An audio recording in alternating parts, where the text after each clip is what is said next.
Boa noite, senhora, boa noite, senhor. Uma honra ter este cenário, estes companheiros, estes convidados, para dividir com a comunidade maranhense um pouco do pensamento das pessoas que fazem a evolução da nossa comunidade. Na semana passada nós falamos muito isso aqui no programa, de que é preciso debater. E cá estou eu falando novamente, porque não se ensina nos programas de entretenimento, nas novelas, nem nos telejornais. Aqui e acolá a gente vê alguém tentando, como nos ensinaram as Escrituras Sagradas, fazer o bem sem olhar a quem. Mas nós tentamos, porque nós acreditamos nas instituições brasileiras. Quando nós reclamamos que não é bom haver criminosos nas nossas instituições, no Exército, por exemplo, nós não estamos falando mal das instituições, até porque as instituições, elas são teóricas, elas não existem, elas só existem porque existem as pessoas. O Estado, ele só faz sentido quando a gente se lembra que ele é composto de pessoas. E quando estas pessoas se inserem nos contextos de representação, sejam através de concursos públicos, sendo juízes, delegados, promotores, defensores ou advogados, ou políticos, deputados, presidentes, ou ainda aqueles que servem as Forças Armadas, o Exército, a Marinha, a Aeronáutica, essas pessoas, elas têm que prestar conta além do cidadão normal, porque ela tem um dever público, ela se inscreveu para ter este dever público. E são estes deveres públicos que nós gostamos de discutir. Até porque a gente assume um dever público, nós, aqui dos analistas, que é trazer à tona, botar em cima d'água tudo aquilo que os nossos mestres nos ensinam no dia a dia, para que a gente junto reveja, avalie e reavalie todas as ações de Estado, todas as ações dos homens públicos do nosso país, do nosso Estado. Hoje nós recebemos um defensor público, que é um servidor público que tem uma missão bastante especial, que é de defender aqueles que não têm aquela bolsa cheia de dinheiro para pagar os grandes advogados. Hoje nós recebemos o doutor Jean Carlos Pereira, defensor público do Núcleo de Direitos Humanos. É uma missão dupla. Doutor Jean, seja muito bem-vindo aos analistas. Muito obrigado, a gente agradece o convite em nome da Defensoria Pública e dos assistidos dela. Natanael Júnior, bom tê-lo aqui ao meu lado, como sempre. Boa tarde, Geraldo, boa noite. Boa noite. Eu prometo uma guerra grande, né, nesse período de exceção que se aproxima, que já chegou, e está crescendo cada vez mais, Geraldo. Mas nós estamos aqui para isso, né? E, inclusive, a gente vê com posicionamentos abertos, dignos de envergonhar cidadão, Geraldo. Chefes de Estado, ministros, coisas assim sem precedentes, vai além do que se imaginava de expectativa, Geraldo. Porque quando a gente vê, por exemplo, o fascismo na Itália, aquela coisa todinha, não é nada tão exacerbado quando essa carga todinha que saiu do armário está aí para verborizar essa coisa que dá até medo, Geraldo, onde nós vamos chegar. Um pensamento muito otimista que eu vi num documentário outro dia, era até um escritor português dizendo que boa parte desse desespero é porque eles sabem que vão perder. A liberdade, ela não se deixa vencer nunca. Espero. Lutamos para isso.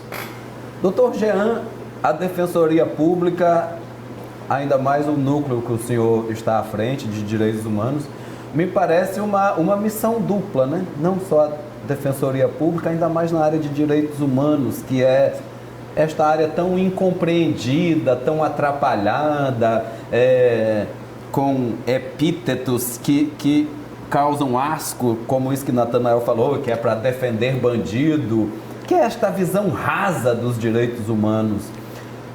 Foi uma missão dupla assumida? Como é que o senhor chegou a este núcleo de direitos humanos? Bom, Geraldo, em verdade, a defesa de direitos humanos pelos profissionais do direito não é uma opção, é um juramento que nós fazemos quando nós concluímos o curso de direito. É um juramento que a gente reproduz quando a gente é aprovado no exame da ordem. É um juramento que eu reproduzo quando eu assumo o cargo de defensor público. Então, é uma condição inerente ao cargo. O que às vezes não é compreendido é que a atuação na defesa de direitos humanos alcança vários aspectos. Hoje mesmo, centenas de defensores públicos em todo o estado atenderam uma mãe necessitando de uma pensão alimentícia, um pai precisando da internação de seu filho, um filho tentando buscar um atendimento médico para o seu pai idoso. Nós atendemos pessoas em situação de violência doméstica, mulheres em estado muito de sujeição muito grave à violência. Em todas essas atuações, há uma manifestação expressa, clara, contundente da defesa de direitos humanos. Agora, o que evidentemente mais sobressai é quando essa defesa, essa atuação ocorre especificamente em relação àquele que é apontado pelo Estado como sendo o autor de um delito. E para nós da Defensoria Pública, para a atuação do Núcleo de Direitos Humanos, todas as pessoas, independentemente da sua condição, e veja que no país, o que é gente, o que é ser pessoa, nunca foi algo efetivamente consolidado. Até recentemente, nós falamos aqui há 4 séculos, por 4 séculos nós tivemos escravidão, onde os negros não eram os escravizados, não só negros, mas mestiços, pardos, indígenas, escravizados, não eram considerados sequer gente. E mesmo hoje, quando a gente fala em políticas afirmativas, políticas de cotas, nós estamos falando de uma sociedade em que o acesso a direitos, o exercício de direitos não é uniforme, não é hegemônico para todas as pessoas. Então, nessa perspectiva, para nós da Defensoria Pública, especialmente do Núcleo de Direitos Humanos, todas as pessoas, elas gozam de direitos, elas são titulares de direitos, e não pode o Estado, a pretexto de efetivar a lei, cumprir, exercer o que se poderia chamar de justiça, praticar uma vingança e negar a existência de direitos que são titularizados por essas pessoas. Então, a nossa tarefa é uma tarefa difícil, às vezes incompreendida, mas desassombrada, no sentido da gente ter muito firme qual é o nosso propósito. Nós lutamos por direitos. Na sua opinião, né, por que você acha que a sociedade encontrou esse estigma de que os direitos humanos, né, é para defender o bandido, né, e o cidadão de bem, o policial, muito fala do policial que está ali, que não é assistido, fica de fora desse guarda-chuva? Entendemos de uma forma muito simples essa perspectiva, porque é um discurso muito fácil. Para nós, o policial, ele é um agente promotor de direitos humanos. Se ele bem compreender a sua função, se você tem ali um meliante que aponta uma arma para uma determinada vítima e o policial ali intervém nos termos da lei, no exercício regular da força e nos estritos limites deste exercício, e evita ali uma morte, evita ali um crime, ou pelo menos ameniza aquela situação, o que ele está fazendo? Está promovendo direitos humanos.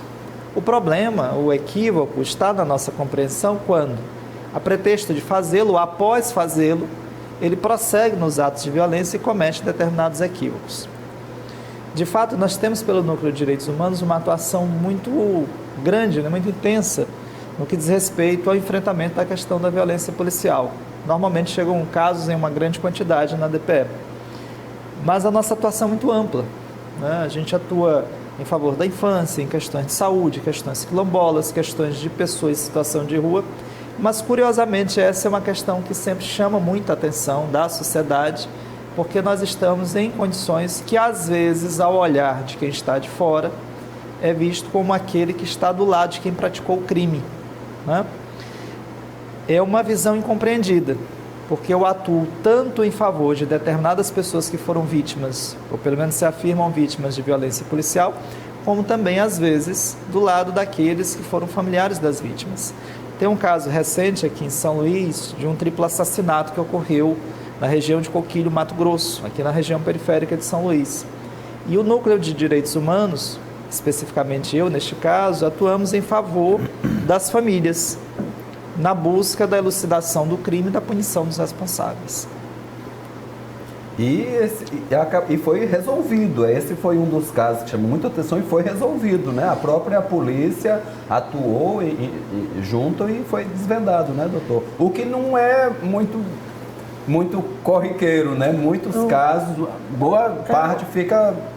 O problema, né, Geraldo, é que se fala muito em civilização e a gente, quando parte para essa relação também de crimes, né, da marginalidade que cerca ali a sociedade, a gente acaba cometendo, né, pensamentos de barbárie, da época medieval ali, de linchamentos, né, de fazer a justiça com as próprias mãos. Chega muito nesse sentido porque assim, é o que é tangível ali para a sociedade, é a vontade, a gana de fazer justiça com as próprias mãos, e no meio disso tudo tem os direitos humanos ali que está preservando vidas, né? Que está tentando recuperar vidas. Nesse aspecto, doutor, assim, fica muito difícil trabalhar com esse estigma ou consegue superar, sair um pouco dessa bolha ali? A superação dos casos de linchamento demarcam, na verdade, o surgimento da sociedade civil e do Estado no formato que nós conhecemos hoje, como você bem colocou. É um patamar civilizatório que se alcança quando se supera o linchamento. Infelizmente, Maranhão, São Luís, inclusive, tem um dos piores registros em termos de quantidade de casos de linchamento. Agora veja que situação curiosa. Na maior parte dos linchamentos, quem evita a morte da pessoa que estava sendo linchada é um policial. É um policial. Ou eu vou dizer que esse policial é um defensor de bandido, ou eu vou reconhecer que ele ali cumpre a sua função e promove vidas, defende direitos. Ele não está com isso, ao preservar a vida daquela pessoa, dizendo que ela tenha que cometer crimes, nem estimulá-la a isso. Imagine que quando uma pessoa que cometeu um crime chega com um tiro no peito no hospital, o médico não vai dizer para ela, ao salvar a vida, que com isso ele está estimulando que ela continue praticando delitos. Ele está dizendo, estou preservando a sua vida, o que você vai fazer dela, você vai responder perante a sociedade e as autoridades. Assim também nós procedemos. Nós atuamos para preservar vidas, assim como o policial que normalmente age quando evita o linchamento. Não é uma tarefa fácil? Não é. Mas todas as tarefas do sistema de justiça encontram desafios e esse trabalho de educação em direitos, de discussão com a sociedade, quanto aos limites da atuação, quanto à própria compreensão que a sociedade tem acerca de determinadas questões, faz parte da nossa atuação cotidiana. A gente faz a nossa primeira parada e volta já com o Dr. Jean Carlos. Voltamos com os analistas. Hoje recebemos o defensor público, Dr. Jean Carlos Pereira, que é do Núcleo de Direitos Humanos da Defensoria Pública. Doutor, o senhor citou os 400 anos de escravidão que o Brasil viveu e na semana passada saiu uma entrevista extensa do Albuquerque, que é um historiador brasileiro especializado neste tema, onde ele relembrou uma questão que Natanael citou, a barbárie aqui ainda há pouco, né? Os atos bárbaros de castigos físicos. Naquele processo da abolição, de combater a escravidão, principalmente africana, que assolou a África através da América do Sul, eles aprovaram uma lei proibindo os castigos físicos ali em meados do século XIX, mas para brancos. Os negros, quando cometiam um crime, Natanael, a prisão era convertida em açoite. Por quê? Porque se o criminoso negro fosse para a cadeia, ele não ia trabalhar para o seu amo, que fala, né? Como é? O seu proprietário. É terrível usar esses termos, mas é esse. E aí ele era açoitado, e em alguns dias ele se recuperava e voltava a trabalhar. Essa realidade, doutor, em termos de lei, mudou. Mas a violência, principalmente contra a população de origem negra, estendendo-se aos pardos, como o senhor destacou, ainda é muito verificada. Isso é verificável a olhos nus na defensoria? Perfeito. E aqui eu até diria que há uma contribuição muito significativa do direito nesse processo. Há muitas demandas estruturais graves da nossa sociedade que foram mal resolvidas historicamente, mal solucionadas. E o direito, em muitos casos, não reconhece a existência dessas demandas, como às vezes reforça a manutenção delas. E a questão de como nós lidamos com a escravidão, a extinção dela e a inserção de um enorme contingente populacional, tanto no campo, especialmente nas periferias, quanto no meio rural, nos espaços que ali eles ficaram exprimidos, naquilo que hoje nós chamamos de quilombos, comunidades remanescentes de quilombo, é demonstração clara de uma demanda estrutural não solucionada, não resolvida, e que resvala em vários aspectos. Você vai ao presídio hoje, a presença do sujeito com fenótipo branco nos presídios é muito diminuta. Eu diria que aí menos de 15%, 15 a 20% com esse fenótipo. A maior parte são jovens. Isso aí tem dados aos montes que atestam isso, pelo CNJ, inclusive. São jovens, são homens, jovens aí de 18 a 30 anos, são homens e são negros. Negros na perspectiva que prevê a lei, ou pretos ou pardos. Então, e num quadro de extrema vulnerabilidade social. Então, eu, por exemplo, atuei muito tempo numa vara criminal, e a maior parte dos crimes que chega lá é de crimes relacionados à questão patrimonial. Roubo e furto, acredite, celular. Basta você imaginar que uma pessoa que tem uma boa formação, tem uma formação familiar sólida, não estou falando de uma condição financeira avantajada, basta ter uma boa formação familiar e de conhecimento, de educação formal, ela não vai arriscar trocar sua vida, manchar sua história, sua vida por conta de um celular. Então, isso é um indicativo muito claro de que existe um processo muito grave de segregação, de exclusão, de desigualdade, que se traduz em crimes. E o que o Estado e o direito fazem? De posse desses dados, em vez de tratar de forma intensa, efetiva, as causas estruturais que resultam, que originam essas demandas, o que o Estado faz? Amplia a quantidade de varas criminais, amplia a quantidade de presídios. Hoje o Brasil tem uma das maiores populações carcerárias do mundo, eu diria que segunda, mas eu corro o risco de falhar a memória, eu diria uma das maiores do mundo. Fala-se hoje em 750 mil almas presas, privadas de liberdade, e numa perspectiva que nós, sociedade em geral, imaginamos que colocando essas pessoas lá nós estaremos livres dos problemas, solucionadas as questões de violência, nos esquecendo que na verdade se agrava, que ele sai de lá em condições ainda piores do que entrou. Então, hoje, o elemento negro, ele é encontrado, infelizmente, ainda nas condições mais adversas da sociedade. É o que tem os piores salários, é o que mora nas condições mais periféricas, é o que tem os índices de escolaridade mais baixos, é o que mais está no presídio, em função de uma estrutura que, historicamente, não lhe permitiu o acesso aos bens da vida, às condições de dignidade. Tá. Só para concluir essa parte, Natanael, depois tua vez. Com extensão ainda de reflexo da escravatura, doutor, havia um projeto lá ainda no Império, depois na República, que foi um ano depois da libertação, que previa fazer distribuição de terra para os negros como forma de incluí-los. E este projeto foi vencido e libertaram as pessoas em condições de escravatura ao léu.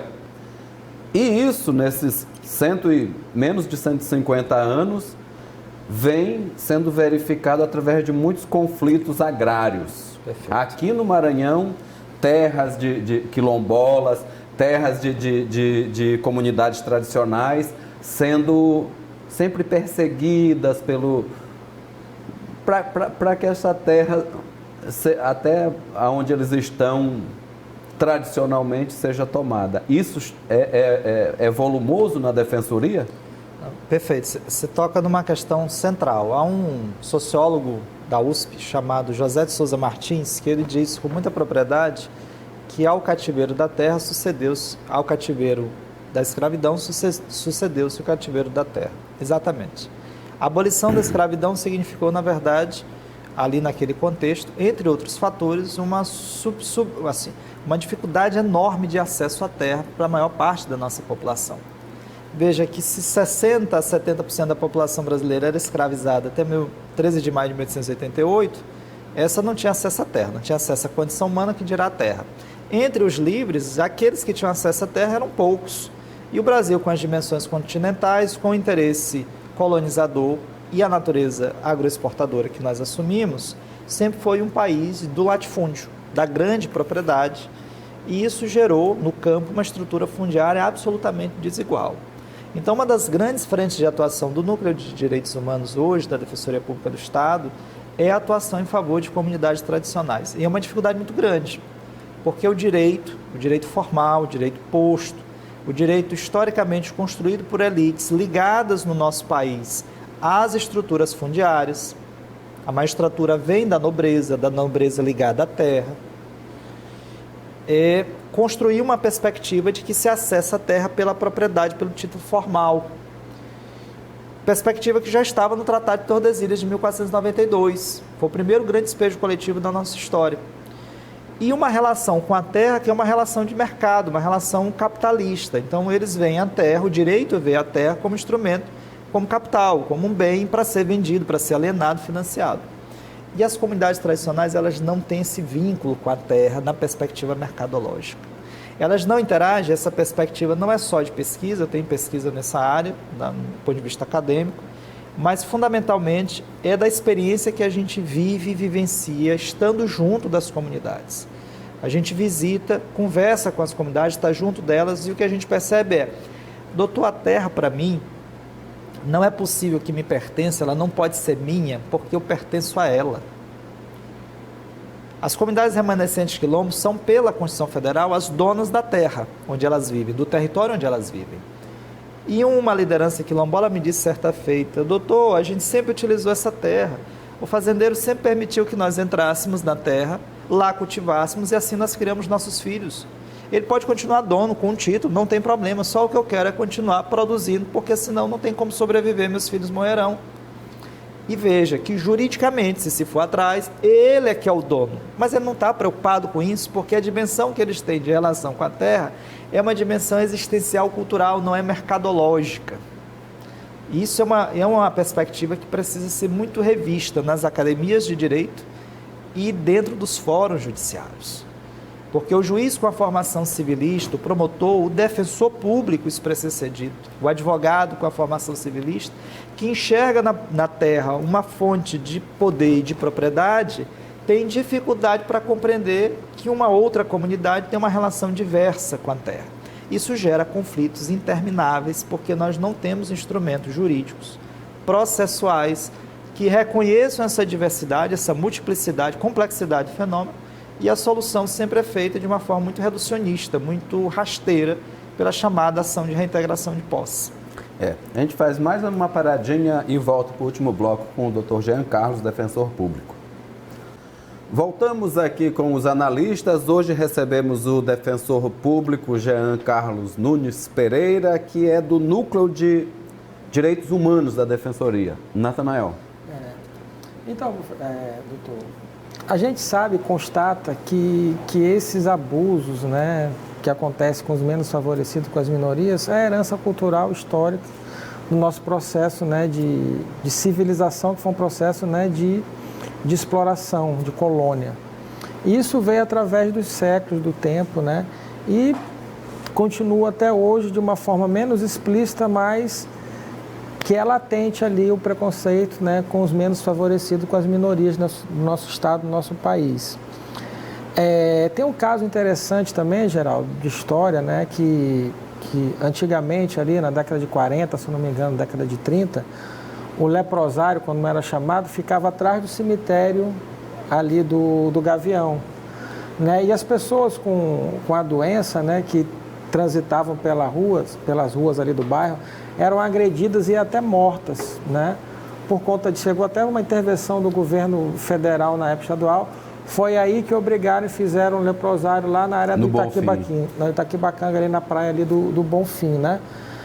Aí a coisa se confunde no ato, porque assim, o cidadão que se diz comum, de bem, né, branco ou o abastado, ou bem de vida, classe média, olha para o cidadão de minoria já com preconceito, né? E de certa forma com direito até de ofender, de menosprezar.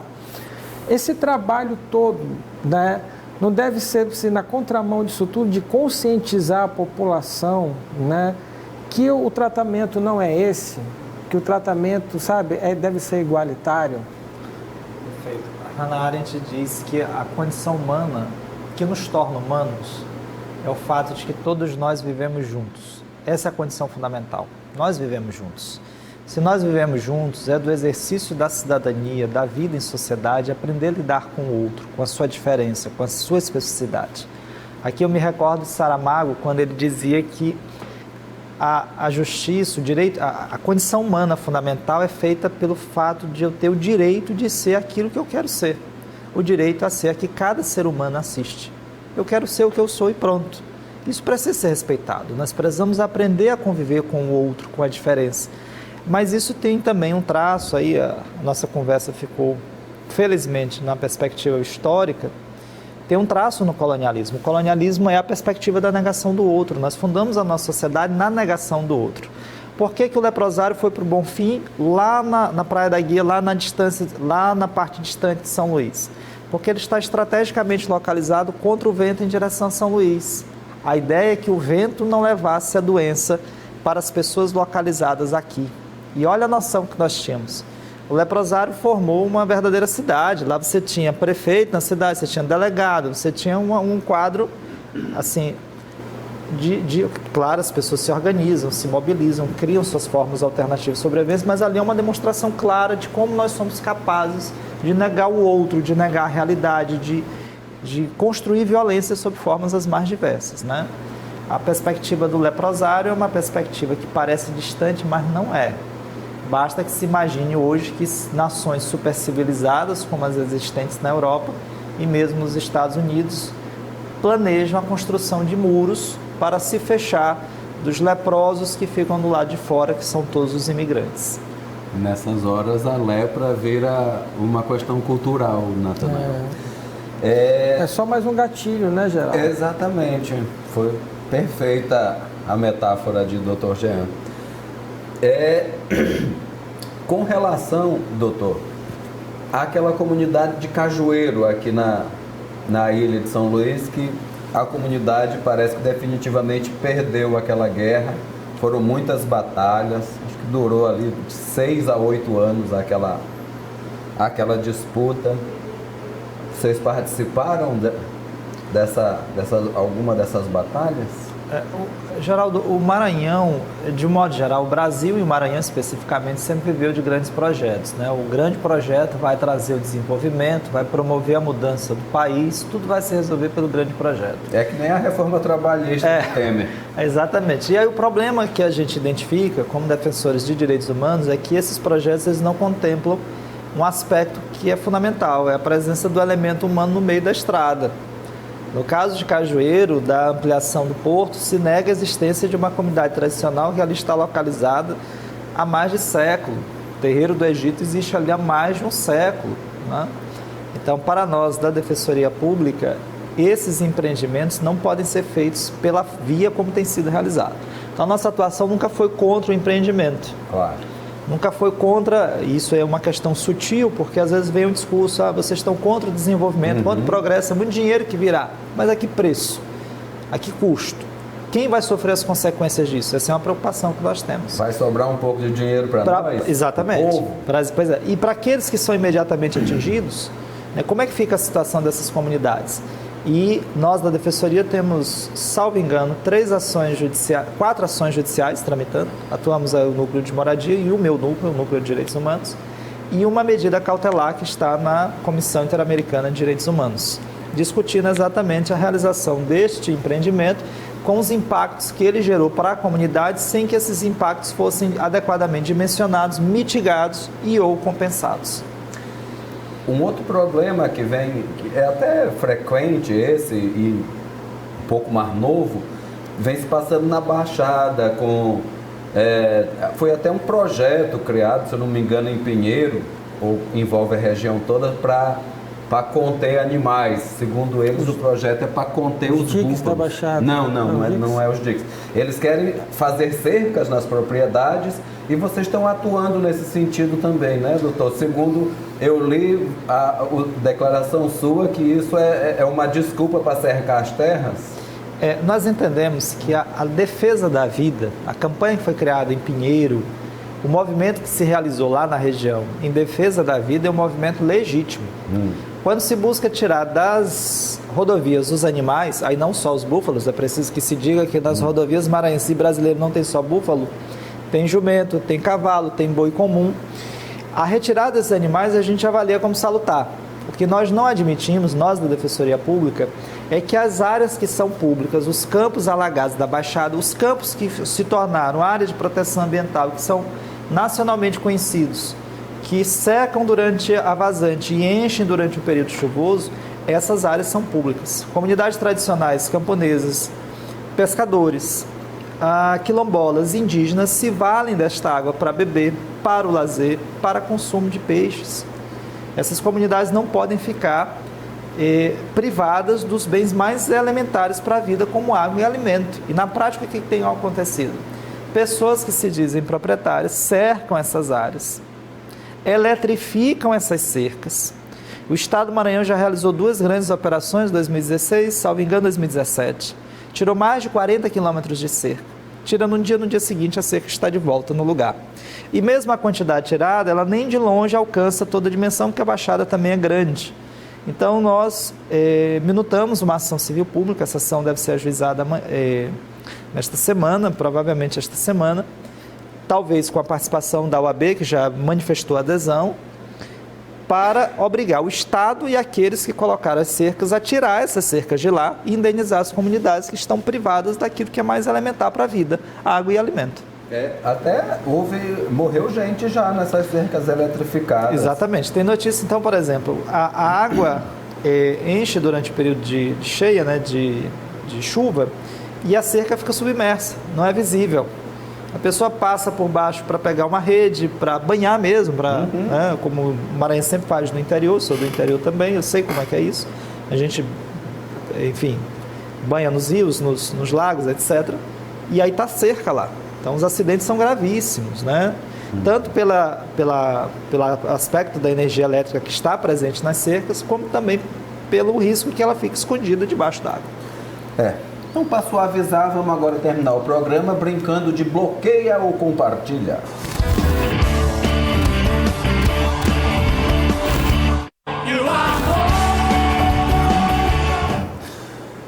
Muito bem, vamos lá colocar aí as pessoinhas para o Dr. Jean Carlos avaliar. Bota a primeira. Tá aqui, ó, o secretário de Estado de Direitos Humanos e Participação Popular, professor Chico Gonçalves. O senhor bloqueia ou compartilha este? Compartilho. Devo comentar também? Pode, fica à vontade. Não, eu tenho na Secretaria de Estado de Direitos Humanos hoje uma referência de uma atuação sem precedentes na história do Estado em termos da afirmação de direitos humanos.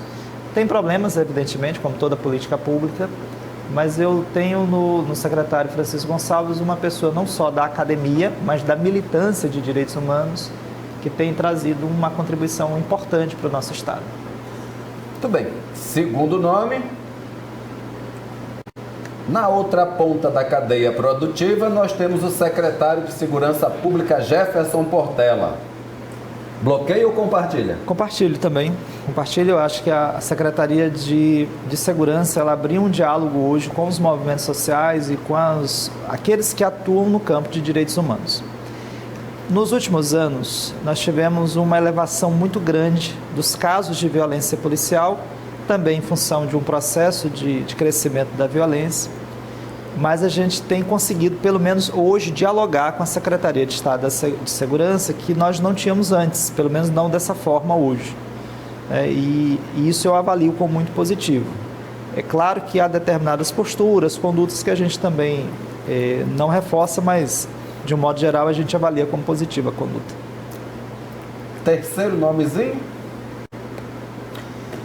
Nosso advogado, seu colega dos direitos humanos da OAB, doutor Rafael Silva. O senhor bloqueia ou compartilha este? Eu compartilho, eu sou suspeito para falar. Rafael tem uma folha extensa de serviço, já nos acompanha em muitos casos com as comunidades, né? Uma referência no Estado, na luta pela terra das comunidades tradicionais, dos camponeses. Então é uma pessoa que eu tenho como uma grande referência no Estado, na luta pela afirmação de direitos humanos.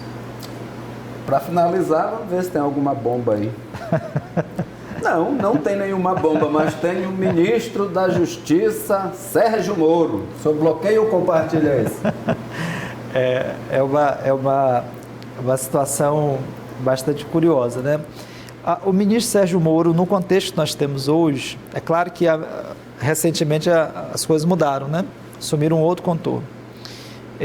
Eu diria que hoje eu bloqueio, né? Pelo conjunto de informações que nós temos à tona, pelo contexto em que se deu, pela forma como ocorreu a saída da magistratura, mas principalmente pelo projeto político a que ele aderiu.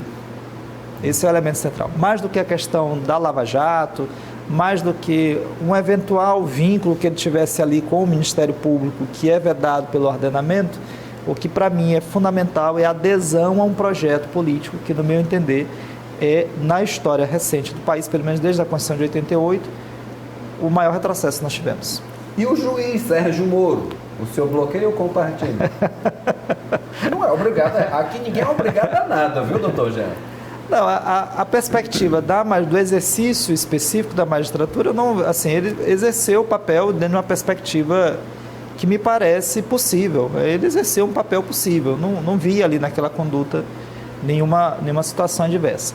Quando surgem as notícias e elas apontam para uma possível condução do processo investigativo por ele, se isso vier a ser confirmado, e eu aqui como defensor de direitos humanos não poderia jamais condená-lo sem processo, eu tenho a obrigação de defender que isso precisa ser apurado, eu diria que uma eventual aproximação, para além do que é estritamente formal, é pernicioso, e não é só para Lula, isso aqui precisa ser visto, é para você, para mim, para qualquer pessoa, porque se o julgador faz parte do processo investigativo, ele não tem isenção alguma para julgar.